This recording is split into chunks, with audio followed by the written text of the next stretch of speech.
जय जगन्नाथ सांग मैंने welcome to my mini blog. आज आम बाहरी जगार दर्शन करने आम जाकि पहुँची अनुगुल शैलेश्वरी क्षेत्र में। सेठी आमको पहुँचला बेलू टाइम पाखापाखि 12टा बाजी जाता। हेले भी मंदिर बेढ़ार लोकंर किसी अभाव नाला, कारण आज थिला कार्तिक मासर सोमवार, से बहुत सारा भिड़ थिला। आठिकार रिंग सेरेमनी होगा कारण मंदिर बेढ़ार बहुत भिड़ थिला। आमे टिके जगह को भलरे दर्शन कर पारिलु नाही, हेले भी पहुँचिकी मन आ आत्मा बहुत शांति लगुला। तापर आमे लाइन लगिगलु प्रसाद नेबु बोली। आम घर को पार्सल नहीं आसबू बोली भाभी। आठू पार्सल आनी पकेलु। आठ जो मौसा थे सी बिक्री करुले टंक तोराणी, अर्णभ्रमर सेठू किसी टंक तोराणी पीलु। आपण मैंने केबे जगन्नाथ मंदिर में टंक तोराणी पीछे कि?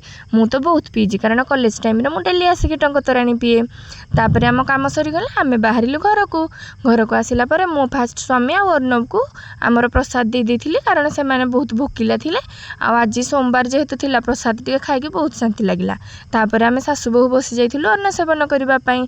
आपण मैंने केबे एमती पार्सल आनिकी घरे खाइछंती कि? आ सेथिरे थिला भात, डाली, खट्टा, खीरी, आंबिल, बेसर, एमती बहुत सारा आइटम थिला।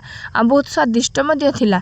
आउ जगांकर प्रसाद खाइकी मन पूरा धन्य हो गला। आपण मैंने जदि केबे जगार प्रसाद खाइछंती जय जगन्नाथ निश्चिंत लिखिबे।